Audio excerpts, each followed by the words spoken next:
Chapitre 6. Du plaisant inventaire que firent le curé et le barbier dans la bibliothèque de notre ingénieux gentilhomme. Don Quichotte dormait encore. Le curé demanda à la nièce les clés de la pièce où se trouvaient les livres coupables de tout le mal, et elle s'empressa de les lui remettre. Tout le monde entra, y compris la gouvernante. Il y avait là plus d'une centaine de gros volumes aux belles reliures, et d'autres de taille moyenne. Dès qu'elle les vit, la gouvernante sortit en toute hâte de la bibliothèque et revint avec une écuelle d'eau bénite et un goupillon. « Prenez ça, monsieur le curé, dit-elle, et aspergez-en toute la pièce, au cas où il y aurait ici un des enchanteurs dont on parle tant dans ces livres, et qu'il veuille nous enchanter pour nous punir de vouloir le chasser de notre monde. » Le curé ne put s'empêcher de rire de tant de naïveté, et demanda au barbier de lui présenter les livres un par un, pour voir de quoi ils traitaient, car il pouvait s'en trouver qui ne méritaient pas le supplice du feu.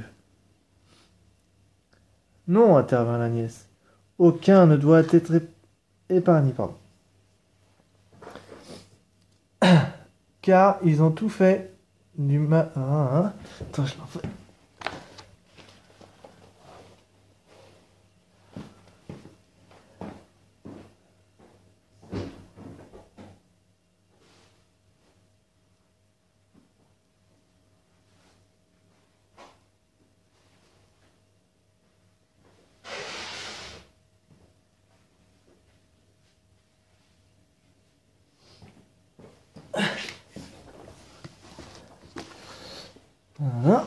Non, intervint la nièce, aucun ne doit être épargné, car ils ont tous fait du mal à mon oncle. Le mieux, ce serait de les jeter par la fenêtre, d'en faire un tas et d'y mettre le feu, ou plutôt d'allumer un bûcher dans la cour, pour que la fumée ne nous incommode pas.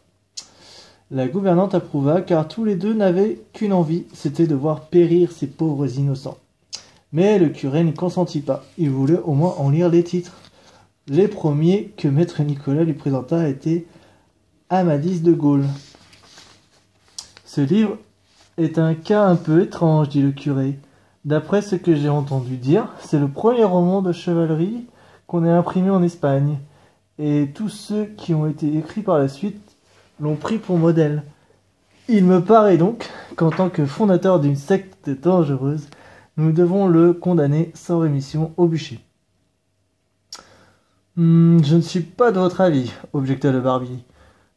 Parce que j'ai aussi entendu dire que tous les livres de chevalerie, Parce que j'ai aussi entendu dire que de tous les livres de chevalerie, c'est le meilleur. Et puisqu'il est unique en son genre, il mérite d'être épargné. C'est juste, reconnut le curé. Qu'on lui laisse pour l'instant la vie sauve. Passons au suivant. Ce sont les prouesses d'Esplandion, fils légitime d'Amadis de Gaule, lut le barbier. Il n'y a aucune raison, dit le curé, pour que l'on tienne compte au fils des mérites du père. Prenez-le, madame la gouvernante, ouvrez cette fenêtre et jetez-le dehors. Il sera le premier à alimenter le bûcher que nous allons allumer. La gouvernante obéit avec empressement, et le pauvre Esplandian vola dans la cour, où il attendit patiemment l'heure du supplice. Continuons, dit le curé. Le suivant reprit le barbier, et Amadis de Grèce, Et tous ceux qui sont rangés de ce côté-là appartiennent d'après moi à la même famille. Au bûcher, décréta le curé, car plutôt que d'épargner la reine Patinquinestre, les églogues du berger d'Arinel et l'insupportable Galimatias de l'auteur, je brûlerai avec eux mon propre père, s'il lui prenait l'envie de se faire chevalier. C'est aussi mon avis, dit le barbier. Et le mien, ajouta la nièce.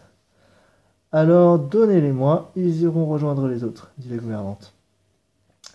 On lui remit le lot, qui pesait lourd, et, s'évitant la peine de descendre l'escalier, elle les jeta par la fenêtre. Et quel est ce gros volume demanda le curé.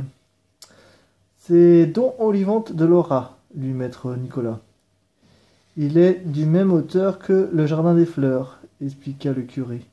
Je saurais dire lequel des deux est le plus véridique, ou plutôt le moins mensonger. Tout ce que je sais, c'est qu'il ira au feu, pour ses prétentions et son extravagance. Le suivant s'intitule Florimore d'Hyrcanie, je sais pas. Continua le barbier. Le sieur Florimore est donc de la partie, s'exclama le curé. Eh bien, qu'il aille sur le champ rejoindre les autres. Malgré sa mystérieuse naissance de ses nombreuses prouesses, c'est tout ce que mérite la dureté de la sécheresse de son style. Jetez-moi ça par la fenêtre, madame, et l'autre avec. Avec grand plaisir, répondit la gouvernante. Et elle s'empressa d'exécuter les ordres reçus. Voici le chevalier Platir, poursuivit le barbier. C'est un vieux livre, et je n'y trouve rien qui mérite grâce, qui subisse le même sort que les précédents, et sans discussion. Sitôt dit, sitôt fait. Le barbier ouvrit ensuite un livre qui aurait pour titre Le Chevalier à la Croix. Avec un nom pareil, cet ouvrage mériterait peut-être notre clémence, mais on dit bien que derrière la croix se cache le diable. Au feu. Le barbier en prit un autre. Voici le miroir de la chevalerie. Celui-là, je le connais. On y retrouve Renaud de Montauban et ses compagnons d'armes, tous plus voleurs que Cacus, et aussi les 12 pairs de France, et l'archevêque Turpin, cet historien soi-disant digne de foi. Cependant, je suis d'avis de ne les condamner qu'à un bannissement perpétuel en raison de l'influence que ce roman a exercée sur le fameux livre de Matteo Boiardo, dont Larios, poète chrétien, s'est inspiré pour tisser sa toile. Je préviens celui-ci tout de suite que si je le rencontre dans une autre langue que la sienne, je ne lui témoignerai aucun respect. Mais s'il parle italien, je m'inclinerai devant lui. Moi, dit le barbier, je l'ai en italien, mais je n'y comprends pas un mot.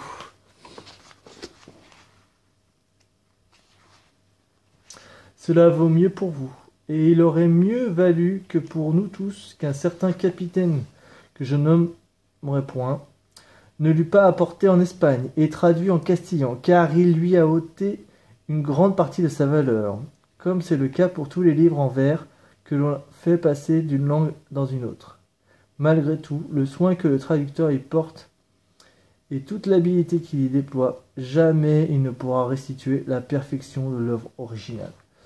Je décrète donc que ce livre et tous les autres qui traitent de chevaliers français soient déposés ou jetés dans un puits à sec, jusqu'à ce que nous ayons décidé de leur sort, à l'exception de 2 livres, l'un intitulé Bernard de Carpio, qui doit être par là, et l'autre Roncevaux. S'ils me tombent entre les mains, ils passeront dans celle de Madame la gouvernante, et de là dans les flammes sans rémission.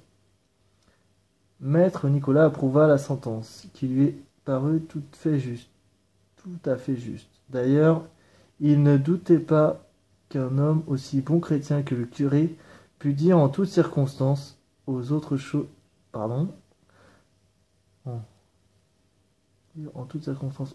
que la vérité. Ouvrant successivement 2 autres livres, il vit que l'un était palmerin d'Olive et l'autre palmerin d'Angleterre, et il les présenta au curé, qui dit « Cette olive-là, qu'on en fasse du marc, qu'on la brûle et qu'on fasse disparaître ses cendres. Quant à Palme d'Angleterre, qu'on la garde précieusement comme une chose unique, et qu'on fasse pour elle un coffret pareil à celui qu'Alexandre le Grand trouva parmi les dépouilles du roi Darius, et qu'il destina à la conservation des œuvres d'Homère. Cet ouvrage, Maître Nicolas, mérite le respect pour 2 raisons. D'abord parce que c'est un excellent livre, et puis parce qu'il a été composé, à ce qu'on dit, par un roi du Portugal, qui était un grand lettré. Toutes les aventures du château de Miregarde sont fort bien menées et pleines d'inventions. Les dialogues clairs et le style relevé, respectant la bienséance et ménage toutes les convenances du caractère et de ton des personnages. Je déclare donc, sauf avis contraire de maître Nicolas, que Palmerin d'Angleterre et Amandis de Gaulle seront exemptés du bûcher, et que tous les autres périront par le feu, sans autre forme de procès. Non, monsieur le curé, pas celui que j'ai entre les mains, intervint le barbier. C'est le fameux Don Bellianis. Celui-là, dit le curé, avec ses deuxième, troisième et quatrième parties, a besoin de quelques grains d'élébore pour se purger de ses excès. Il faut en retrancher l'épisode du château de la Renommée et d'autres passages encore plus malséants. On lui accordera donc un délai. S'il se corrige, on usera de clémence à son égard. Dans le cas contraire,